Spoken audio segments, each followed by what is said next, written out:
Hello everyone, good morning. मैं देवव्रत और आज बेटा हम आपको बीएससी थर्ड ईयर केमिस्ट्री का अपना 20वां लेक्चर पढ़ाने जा रहे हैं। आज का बेटा जी हमारा टॉपिक होगा determination of magnetic susceptibility. Topic क्या है? Determination determination determination of magnetic susceptibility.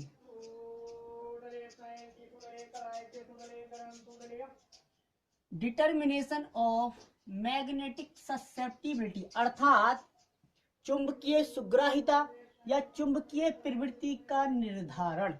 ठीक है बेटा, कल बेटा जी हमने अपने प्रीवियस वीडियो में आपको मैग्नेटिक ससेप्टिबिलिटी क्या होती है यह समझाया था। आज बेटा जी हम ये देखते हैं कि मैग्नेटिक ससेप्टिबिलिटी को आप डिटरमाइन कैसे करेंगे, कैसे निर्धारित करेंगे। तो बेटा जी मैग्नेटिक ससेप्टिबिलिटी को डिटरमाइन करने के दो मेथड है बेटा। कितने मेथड? दो मेथड है। There are following two methods for the determination of magnetic susceptibility. पहला मेथड है गोएज मेथड अर्थात गोए की विधि। पहला मेथड है गोएज मेथड, दूसरा Faraday method. Second one is Faraday's method. ठीक है बेटा, दो मेथड है बेटा जी मैग्नेटिक ससेप्टिबिलिटी को डिटरमाइन करने के। पहला है गोए की विधि, दूसरा है फैराडे की विधि। तो देखो बेटा, सबसे पहले हम गोए की विधि द्वारा मैग्नेटिक ससेप्टिबिलिटी को कैसे डिटरमाइन करते हैं यह जानते हैं, यह सीखते हैं। ठीक है बेटा, जब हमने मैग्नेटिक प्रॉपर्टीज आपको पढ़ाया था सेकंड ईयर में, तब हमने बेटा जी यह बताया था कि ऐसी कौन सी वैलेंस है, ऐसी कौन सी तराजू है जिससे हम यह पता लगा लेते हैं कि जो सब्सटेंस है वो पैरामैग्नेटिक है, डायमैग्नेटिक है। ठीक है बेटा, तो वो बैलेंस का नाम होता था गोए बैलेंस, गोए तराजू, गोए बैलेंस। तो वही बैलेंस का यूज करके हम क्या करेंगे, मैग्नेटिक ससेप्टिबिलिटी को डिटरमाइन करेंगे। तो फर्स्ट हेडिंग डाल लीजिए बेटा, क्या? Gauss method. हेडिंग डालो बेटा, गॉस मेथड।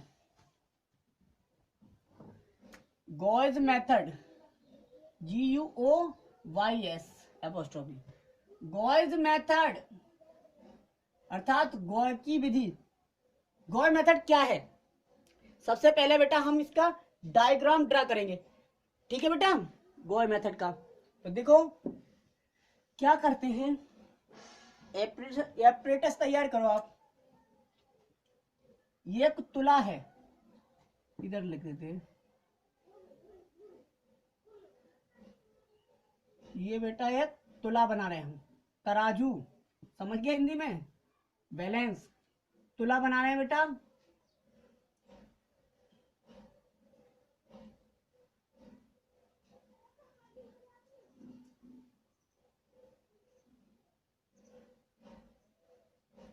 ठीक है बेटा, ये दोनों पड़ले टांगने के लिए ये रस्सी बंधी हुई है, देखा होगा आपने। वो वाली तराजू जो हाथ से तोलते हैं बेटा, हाथ से तोलते हैं, वो वाली तराजू हम बना रहे हैं। देखो जरा, यहां पे एक पड़ला टांग दिया, देखो ये। ठीक है बेटा,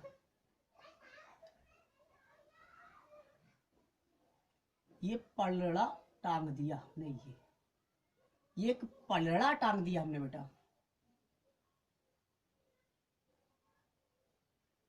ये पलड़ा टांग दिया हमने, ठीक है बेटा, ये पलड़ा टांग दिया।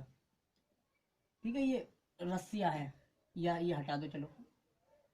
ठीक है बेटा, अच्छा अब यहाँ पे मैंने कुछ बाट रखे जाते हैं तराजू के पलड़े में, ये बाट बना दिए, ये समझ लीजिए, दो बाट। अब तराजू के एक जो सिरा होता है, इसे हमने क्या किया, इसे बेटा हमने टांग दिया, इसमें फिट कर दिया हमने एक गिलास की ट्यूब, कांच की ट्यूब। देख लीजिए चित्र, समझ में आ जाएगा बिल्कुल। यहाँ पे दो मैग्नेट रख दिए बेटा हमने, यहाँ पे दो मैग्नेट, ये दो मैग्नेट रख दिए हमने। इस तरह से इधर भी है, इस तरह से बेटा इधर भी है, सॉरी।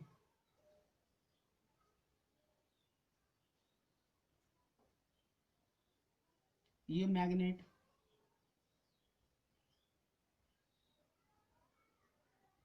ये मैग्नेट रख दी, ठीक है बेटा।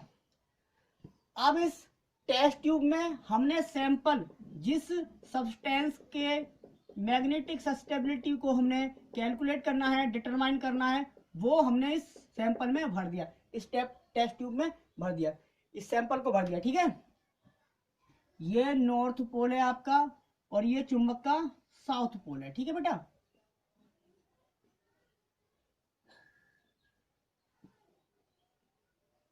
ये देख लीजिए एक बार। अब क्या करते हैं बेटा, क्योंकि ये तो क्या है, मैग्नेट है, ये तो मैग्नेट है, यह बेटा जी मैग्नेट है, तो ये दोनों क्या है, इलेक्ट्रोमैग्नेट, इलेक्ट्रोमैग्नेट, दोनों इलेक्ट्रोमैग्नेट है, ठीक है। ये क्या है बेटा, ये है गिलास की, कांच की टेस्ट ट्यूब, टेस्ट ट्यूब।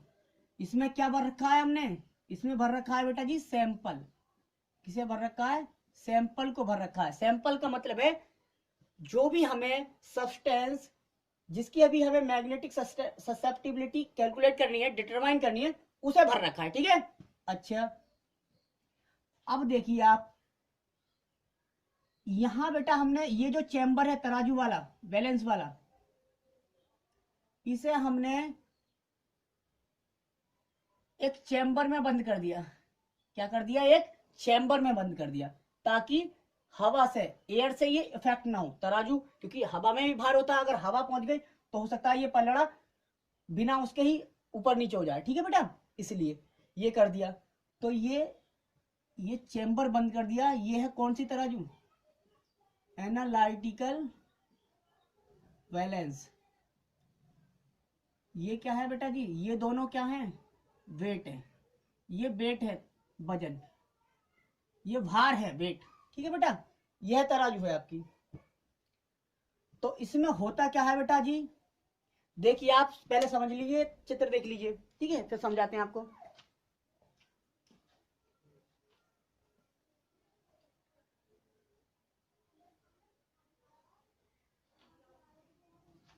देखो बेटा, इस मेथड में अब हम बता दें, इस मेथड में हम क्या करते हैं, इस मेथड में हम एक फ्लैट बॉटम, फ्लैट बॉटम मतलब होता है समतल टेस्ट ट्यूब है कांच की, उसमें सैंपल भरकर एक बैलेंस, गोय बैलेंस, बैलेंस का नाम है गोय बैलेंस, गोय बैलेंस में इस प्रकार लटकाते हैं, जिससे क्या, जिससे इस टेस्ट ट्यूब का जो निचला सिरा है वो मैग्नेट के दोनों पोल्स के बीचों बीच रहे, ठीक है, बीचों बीच रहे। अब सोचिए बेटा जी आप, यदि ये सब्सटेंस मैग्नेटिक प्रॉपर्टी का होगा, इसमें चुंबकीय गुण होगा, तो ये क्या करेंगे, मैग्नेट इसे अपनी ओर को खींचेगा, और जब इसे अपनी ओर को अट्रैक्ट करेगा तो यहां से पलड़ा ये इधर हो जाएगा बेटा, हो जाएगा ना, हो जाएगा कि भार आ जाएगा, तो भार बढ़ जाएगा, भार बढ़ जाएगा। और सोचो इसमें मैग्नेटिक प्रॉपर्टी नहीं होगा, यानी कि डायमैग्नेटिक होगा, तो ये मैग्नेट इसे क्या करेंगे, रिपल करेंगी, आपको पता है रिपल करेंगी, तो ये पलड़ा फिर ये वाला नीचे हो जाएगा, और ये यानी कि इसका भार क्या हो जाएगा, इसका भार ज्यादा हो जाएगा, ठीक है, और इसका भार कम हो जाएगा, सैंपल का भार कम हो जाएगा, और जो हमने वेट रखा है उसका वेट ज्यादा हो जाएगा, ठीक है बेटा। तो लिखो जरा इस मेथड में, लिखो अकॉर्डिंग टू दिस फिगर, लिखो according to this figure, according to this figure, according to this figure. इस मेथड में इस मेथड में बेटा हम इस मेथड में हम एक फ्लैट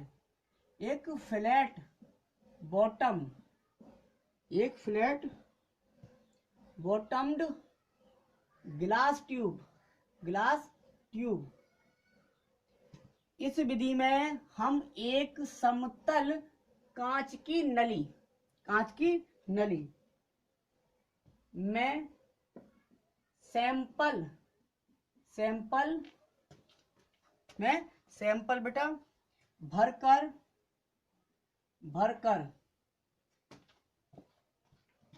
गोए बैलेंस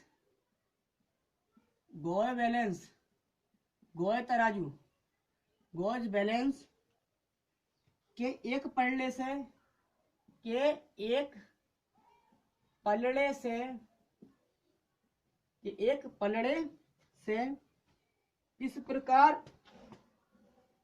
इस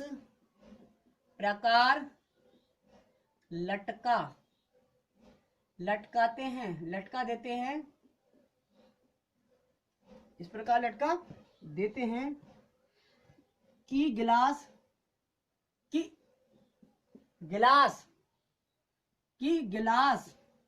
यानी कि कांच की गिलास ट्यूब का निचला सिरा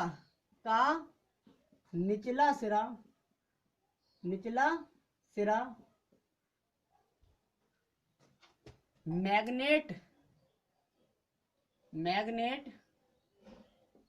के दोनों सिरे साउथ और नॉर्थ दोनों पोल्स के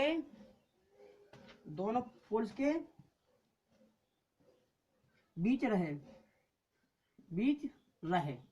दोनों पोल्स के बीच रहे बेटा। ठीक है, अब देखो क्या करते हैं। अब बेटा इसे वेट करो। अब इसे तोलते हैं। क्या कर लेते हैं? तोल लेते हैं।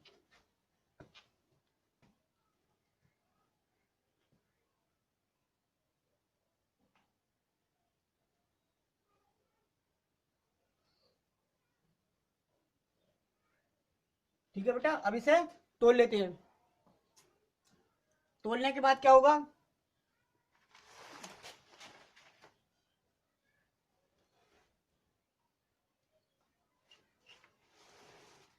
अब इसे तोल लेते हैं। कैसे तोल लेते हैं? स्ट्रॉन्ग मैग्नेटिक फील्ड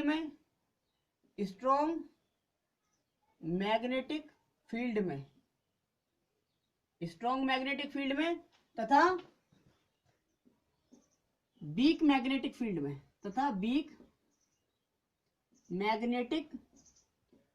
में अब इसे तोल लेते हैं स्ट्रॉन्ग मैग्नेटिक फील्ड में और वीक मैग्नेटिक फील्ड में। अर्थात एक बार क्या होगा, इसका भार बढ़ेगा और एक बार इसका भार घटेगा। ठीक है बेटा, घटेगा मतलब जब यदि सैंपल क्या भरा हुआ होगा आपका डायमैग्नेटिक होगा तो भार घटेगा, और यदि पैरामैग्नेटिक होगा तो इसका भार सैंपल का भार बढ़ जाएगा। ठीक है बेटा, हो गया। तो लिखो, यदि वेट इंक्रीज होता है यदि वेट बेटा इंक्रीज होता है तब जो पदार्थ होगा तब पदार्थ पैरामैग्नेटिक होता है। तब पदार्थ यानी कि सैंपल कैसा हो भरा हुआ है? पैरामैग्नेटिक होगा। और यदि सैंपल का भार का वेट, और यदि सैंपल का वेट बेटा जी घटता है यानी कि डिक्रीज होता है, घटता है, तब सैंपल या जो पदार्थ है वो क्या होगा? पदार्थ डायमैग्नेटिक होगा। डायमैग्नेटिक होगा। ये होगा बेटा, देख लीजिए आप। इस फिगर के अनुसार बेटा जी इस मेथड में हम एक फ्लैट बॉटम ग्लास ट्यूब में सैंपल भरकर गॉस बैलेंस के प्रलेम से इस प्रकार लटका देते हैं कि ग्लास ट्यूब का निचला सिरा मैग्नेट के दोनों पोल्स के बीच रहे। अब इसे बेट कर लेते हैं, तोल लेते हैं स्ट्रॉन्ग मैग्नेटिक फील्ड में तथा वीक मैग्नेटिक फील्ड दोनों में। यदि वेट इंक्रीज होता है तो पदार्थ पैरामैग्नेटिक होगा, और यदि सैंपल का वेट डिक्रीज होता है तब सैंपल या पदार्थ डायमैग्नेटिक हुआ। ठीक है बेटा, ये समझ में आ गया। अब देखते हैं बेटा, उतार लीजिए। अब देखते हैं, देखो जरा,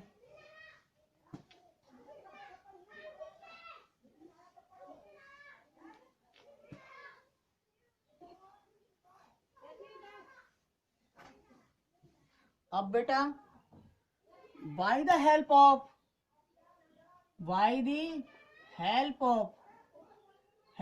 difference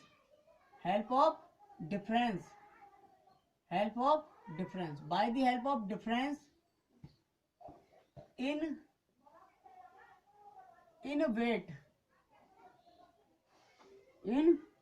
weight of sample, by the help of difference in weight of sample, sample के भार में जो अंतर आता है उसकी सहायता से द मैग्नेटिक ससेप्टिबिलिटी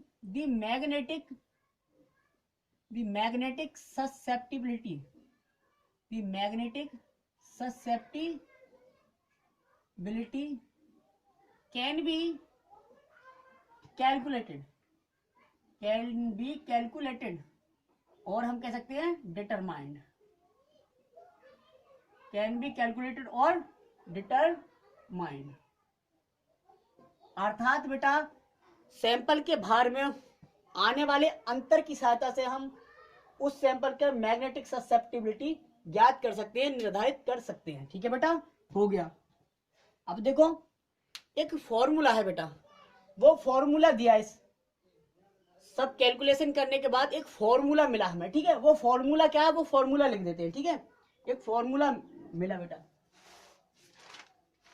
वो फॉर्मूला क्या है, ये फॉर्मूला है, देखो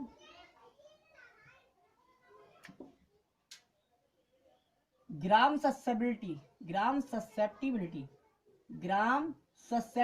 यानी कि काई जी इजकल टू होता है क्या बेटा 2L into change in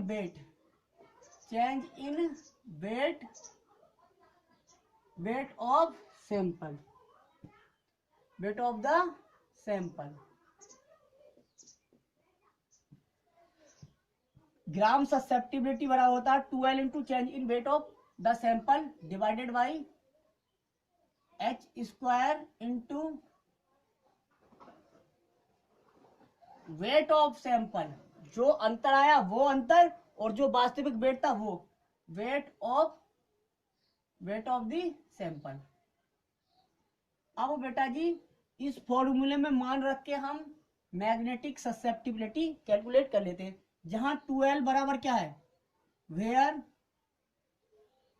2L divided by H square बराबर क्या होता है, बराबर होता है कैलिब्रेशन कांस्टेंट, कैलिब्रेशन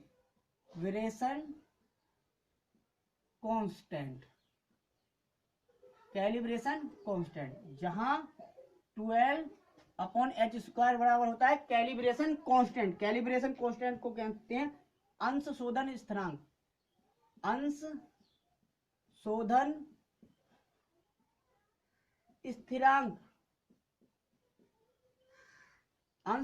स्थिरांक कहते हैं। ठीक है, ये जो कैलिब्रेशन कांस्टेंट होता है इसकी वैल्यू बेटा निश्चित होती है, इसे रेफरेंस हो। ठीक है, ये निश्चित होती है कैलिब्रेशन कांस्टेंट की वैल्यू। जैसे एक कैलिब्रेशन कांस्टेंट होता है AR कॉपर सल्फेट, इसके कैलिब्रेशन कांस्टेंट का मान, कैलिब्रेशन कांस्टेंट का मान जो होता है बेटा जी होता है 5.888 इंटू 10⁻⁻⁶ ये कॉपर सल्फेट के कैलिब्रेशन कांस्टेंट की वैल्यू होती है। ठीक है बेटा, ये मैंने बताया निश्चित होती है। तो इस तरह से बेटा जी हम किसी भी सैंपल यानी कि किसी भी सब्सटेंस की मैग्नेटिक ससेप्टिबिलिटी को कैलकुलेट कर लेते हैं, और मैग्नेटिक ससेप्टिबिलिटी कैलकुलेट करके हम उसका मैग्नेटिक मूवमेंट कैलकुलेट कर लेते हैं। अब बेटा जी ये जो गॉय मेथड है ये जनरली काम कर रहा था, लेकिन जो गैसेस होती हैं, गैसेस के मैग्नेटिक मल्टीप्लिसिटी का मान जो है इस गॉय मेथड द्वारा डिटरमाइन नहीं किया गया। तो इसकी लिमिटेशंस देखो जरा, देखते हैं अब इसकी लिमिटेशंस, बता लीजिए। अब देखते हैं इसकी लिमिटेशंस। लिमिटेशंस क्या है, तो लिखो जरा, लिखते हैं limitations of limitations of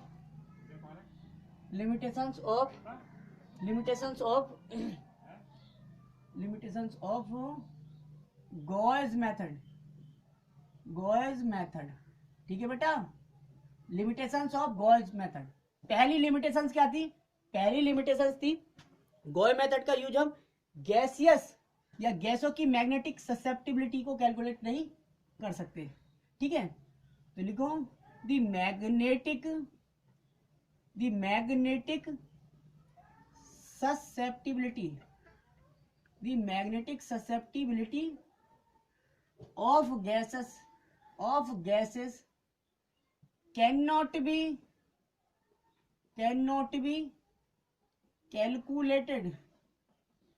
be calculated or determined by this method. अर्थात बेटा जी इस मेथड द्वारा हम गैसेस की मैग्नेटिक ससेप्टिबिलिटी को कैलकुलेट नहीं कर सकते। दूसरी लिमिटेशंस क्या थी बेटा, दूसरी लिमिटेशंस ये थी, इसमें गॉय मेथड में जो हम सैंपल भरते हैं ट्यूब में, वो कैसा भरना चाहिए, वो भरना चाहिए बेटा जी हमें लूज भरना नहीं चाहिए। तो लिखो दी सैंपल शुड नॉट, क्योंकि उसमें वॉल्यूम में अंतर आ जाएगा, the sample should not be filled, the sample should not be filled loosely in glass test tube, The sample should not be filled loosely in glass test tube। अर्थात glass test tube में जो sample है उसे ढीला नहीं भरना चाहिए। ठीक है बेटा, उससे क्या हो जाएगा, इससे ये हो जाएगा कि वॉल्यूम में चेंज आ जाएगा, और वॉल्यूम में चेंज आ गया तो फिर हमारा टेस्ट क्या हो जाएगा, खराब हो जाएगा। तीसरी लिमिटेशंस क्या थी बेटा जी, जो वेट में चेंज होता है उसे केयरफुली ध्यानपूर्वक नोट करना चाहिए। तो दी चेंज in weight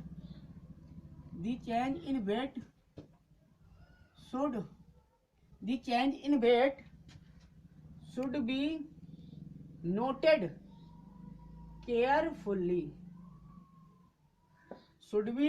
carefully। तो बेटा जी ये कुछ इसकी लिमिटेशंस थी जो हमने आपको बता दिया। क्या, गैसेस की मैग्नेटिक ससेप्टिबिलिटी गॉय मेथड द्वारा कैलकुलेट नहीं कर सकते या डिटरमाइन नहीं कर सकते। दूसरा, सैंपल जो भरेंगे हम टेस्ट ट्यूब में उसे ढीला नहीं भरना है, क्या भरना है, टाइटली भरना है। ठीक है, उससे वॉल्यूम में चेंज आ जाएगा अगर ढीला भर दिया तो हमने। ठीक है, तीसरा था जो वेट चेंज हो तो उसे हमें ध्यानपूर्वक कैलकुलेट करना है, नोट करना है। थोड़ी भी मिस्टेक क्या हो जाएगी, पूरा आपका प्रैक्टिकल खराब कर देगी। तो यह था बेटा आपका गॉस मेथड। गॉस मेथड द्वारा हमने मैग्नेटिक ससेप्टिबिलिटी कैसे कैलकुलेट करते हैं, कैसे डिटरमाइन करते हैं, यह सीखा। अब दूसरा मेथड है हमारा, कौन सा मेथड, दूसरा मेथड है बेटा फैराडेज मेथड। तो second one is Faraday's method. Faraday ने भी एक विधि दी, उसकी हेल्प से भी हम क्या कर सकते हैं, किसी भी सब्सटेंस की मैग्नेटिक ससेप्टिबिलिटी को कैलकुलेट या डिटरमाइन कर सकते हैं। तो बेटा ये करेंगे हम कल। Thank you very much.